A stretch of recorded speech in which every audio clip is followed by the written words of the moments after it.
Hello, everyone. Jim Biringer here, NHLRumors.com. Please subscribe to the channel, like the video, comment below.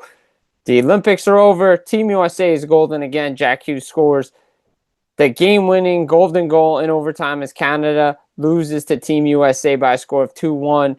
Team USA first gold medal since 1980, 46 years to the day, February 22nd, 1980, February 22nd, 2026.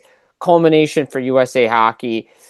Again, this was coming. They've won World Junior Gold. They've won World Championship Gold. They've won U18 Gold on the men and women's side. Women had won the Olympic Gold earlier in the tournament a few days earlier against Canada. Same score, 2-1 in overtime.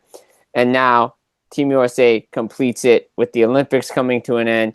And the trade freeze is over. The roster movement, no player movement during the Olympics. It started on February 4th. It has been lifted at 11:59 on February 22nd, and there's a lot to discuss. There's a lot of potential movement coming. People are expecting moves. Do we get a lot of movement? How much does the playoff salary cap and the new LTIR rules play into this thing? I think some things a lot. Again, and let's start right off the top. We saw at the Olympics, Kevin Fiala gets hurt, and he's got a broken fibula. He's on LTIR, but he's not on season-ending LTIR. We know the Kings just picked up Artemi Panarin from the New York Rangers. They're still looking to add a center. Ken Holland has discussed potentially moving Warren Fogle to open up free cap space. Does he do that? Do they try to add a scoring winger? Patrick Laine is available from the Montreal Canadiens. Is that a player that they want to add? Or do they try to get a center? We know they've tried to go get Vincent Trocheck. He probably doesn't want to go all the way to the West Coast. And this is a team on the outside looking in. And with no Fiala, they do need scoring. And I think the Montreal Canadiens definitely want to move off Patrick Laine. And we've seen that, right? Players, and we've heard teams and say that Patrick Laine's available. We know the Montreal Canadiens are trying to move away from him. They don't think he will be there and a fit for him come the playoffs. You know, Eric Ingles of Sportsnet wrote about this. Marco D'Amico has talked about this from RG as well, talking and discussing about Patrick Laine's role with the Montreal Canadiens, and now does he really fit on the top line with Nick Suzuki and Cole Caulfield with Alex Newhook coming back? Where does Patrick Laine fit in with the Montreal Canadiens? So if they can unload him and move him to a team like the Los Angeles Kings or a team that's looking for goal scoring, I think they're going to try to do that. Patrick Laine is a name for me that I'm keeping an eye on when it comes to the Los Angeles Kings now that Kevin Fiala is out. And I think, yes, while they need center help, they need depth down the middle, obviously, because Phil Deneau is in Montreal. I think this is where getting a guy like Laine is definitely going to help them and help them get into the playoffs because they're on the outside looking in right now. Ken Holland's not afraid to be aggressive. They definitely reshaped their team to what they were. And getting a center, again, who's available? Is it Elias Pettersson out of Vancouver? Does that wait until the summer? Do they try to get this done at the deadline? Again, we'll get back to PD and Vancouver in a minute. But where else are they looking? Trocheck, Nazem Kadri in Calgary. There's not a lot of centers. The center market is very thin right now. Down the middle, could they get a Ryan O'Reilly type? Again, a lot of these names are out in the Western Conference. They're battling teams for playoff position. Do they look on the East? Again, there's not a lot of center depth available right now. So do they go the Laine route? It does fill a need because, again, no Kevin Fiala.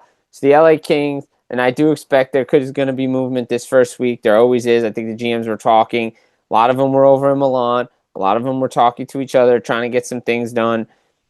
But I do expect activity to pick up before March 6th. I think we always get trades here and there, and we know team like the Dallas Stars and a team like the Tampa Bay Lightning are looking to do some things. And that brings us to the Calgary Flames because there's Nazem Kadri, there's Blake Coleman, there's Ryan Lomberg, does Mackenzie Weegar get moved from Calgary? There's a lot. They have a lot of pieces right now, and Craig Conroy, the GM, is waiting to get the right offer for Nazem Kadri, which he may have to pull back on some. But it's always been, as reported since the summer, it's an offer he can't refuse. Right? That's an offer he can't refuse, and he must get that offer. And that's what he's looking to get. And obviously, if you're moving out a center like that, you're going to want a center in return. You want to get a young potential player and a draft pick. You know, obviously, we said it. Nazem Kadri, great fit down in Dallas. Nazem Kadri, great fit in Montreal if they want to go the 2C route. which maybe they do, maybe they don't. They love Oliver Kapanen. Maybe they just try to get a scoring winger and a set and depth on defense and wait for the Kadri move in the summer when they feel that they're ready to win. Does Kadri go to Minnesota? Does he go to Dallas? Does he go out east to help a team?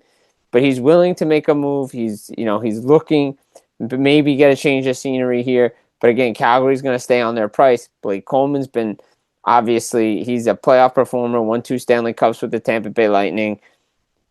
The Lightning would love to go get him, but the Lightning also need a face-off guy with some offensive punch and maybe a defenseman too. And again, we heard Julien Brisebois on SiriusXM NHL Network Radio say at the Stadium Series, he's looking to make a move not only for now, but for the future. So, again, maybe he gets a player with terms, something we're not seeing. But Blake Coleman does fill a need for them. Like Blake Coleman fills a need for the Dallas Stars. Get a little grittier, especially on the third and fourth lines. I think this is going to be a big week and determine how and when Tyler Seguin is going to come back. If he's not coming back, do they put them on season-ending LTIR, which opens up the money to go get a Nazem Kadri from Calgary. But again, with the Calgary Flames and Nazem Kadri, a couple years left is $7 million. Do they want to retain? And how much do they want to retain? And for how many years? With one retention slot this season. So a lot of things to discuss there for the Dallas Stars when it comes to the Calgary Flames players. But Calgary has players they're looking at. Does Weegar go back out east? Does a team like Florida go after Mackenzie Weegar? Does a team like Ottawa go after Mackenzie Weegar that needs defensemen? So, and Calgary, we keep talking about the same teams, but these are the sellers right now. And again, we won't know who else are sellers because this is a big stretch for a lot of teams coming off the Olympic break. Florida Panthers, Toronto Maple Leafs, teams like that. We know who's in the hunt. We know who wants to make moves, but who's realistically going to do it and who really are the sellers and who really are the buyers. Now, we talk about Calgary. Mentioned Elias Pettersson in Vancouver Canucks. They're a team to keep an eye on. Evander Kane obviously is gaining interest. Does he go to a team like the Dallas Stars? Does LA fit the bill for him as well if they don't get Line? Obviously, they got Panarin there. Defensive style definitely would make sense in LA for a guy like, Evander Kane. With Ken Holland in Edmonton, back-to-back Stanley Cup final appearances, that makes sense. Team like Dallas makes sense. He can add some grit to a team that's trying to make the playoff push. Again, it's more of the teams inside the top 16 right now that are trying to get those players that want it just to add a little extra something that put them over the edge to make them make the next step. So the Canucks have him. They have Connor Garland, Jake DeBrusk. A lot of players available, but also a lot of players that don't have that have movement clauses and determine where they want to go. So if those players do get moved, is the destination of their choice, and maybe the Canucks don't get what they want. And with Elias Pettersson, he's been available for the last couple of years now. Carolina tried to get him before. They tried to get him last year. Did they try to get him again? And, could he go to LA? Could he go Minnesota? Where does Elias Pettersson end up? And is it now or is it in the summer? They're taking calls on him. We know Carolina tried to do it, but then they didn't do it. How much do they want to take? Does Vancouver want to take all that salary off? Are they going to retain on it? A lot of questions there for the Vancouver Canucks because they have a lot of players available, but how many can they make the move? And now Filipino took a puck to the face in practice. How long is he going to be out for?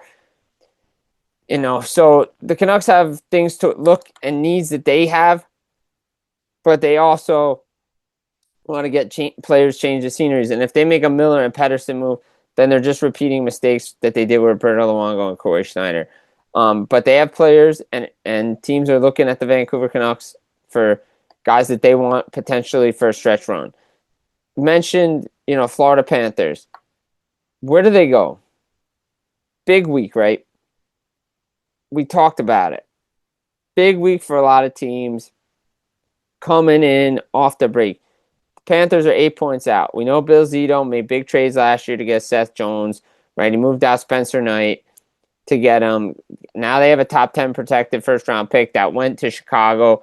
Part of that deal, are they going to, not quote-unquote tank, but is there going to be load management the rest of the way out with guys like Brad Marchand, Sam Reinhart, Sam Bennett, guys that are hurt?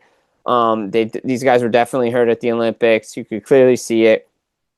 If they weren't hurt, then don't understand why their ice time was so limited in that gold medal game.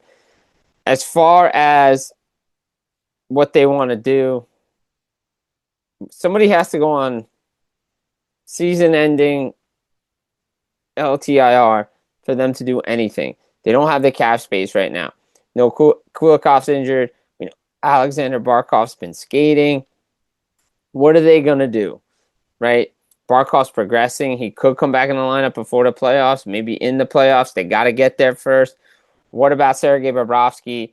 Again, this is a subject that's tough to talk about, but he's, doesn't have a contract extension, doesn't like to talk contract in the middle of the year.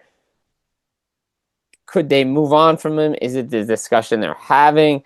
Because his new contract's probably going to start with a 6. It's going to be similar to Jacob Markstrom deal. May not get 2 years at 6. Does Bill Zito go 1 year at 6 and just keep re-signing Bob on 1 year term? And that way the over 35 contract is in play with performance bonuses and signing bonuses, and it helps the team move forward. Guys like AJ Greer, are they in play? Jesper Bokus. What about Evan Rodriguez? They like him. So when you look at it, you say to yourself, okay, what are the Panthers going to do? Again, and if they trade Bob, where's Bob going to go? And how much can they retain on it? Because if they retain, somebody's got to go on LTIR season ending for them to open up the cap space to do it. Are they looking to be a buyer as well? Could they bring in somebody on defense like a Connor Murphy, like a Mackenzie Weegar to help them out? Maybe try to get back to the playoffs. They played a lot of hockey. It would benefit them to have an off season, but that's not what Bill Zito thinks. And if Bill Zito thinks that Bobrovsky's not going to re-sign, maybe he does move him. Maybe a team like the Vegas Golden Knights, do they like what they have? Aiden Hill's there, but maybe, they sent and they move that out. And do they wait and they say, okay, we're going to be in the top 10. And if we're not in the top 5, do they move the pick and try to get a Jesper Wallstedt out of Minnesota, who's apparently on the trade market? But again, why would Minnesota do that right now? They're in the midst of a playoff hunt. A lot of this moving parts there for the Florida Panthers as well. St. Louis Blues, another team, right? Doug Armstrong, the GM of Team Canada. He's made his players available now for the last couple of years at the trade deadline. Braden Shen, Robert Thomas, Jordan Kyrou, Justin Falk, Matthew Joseph.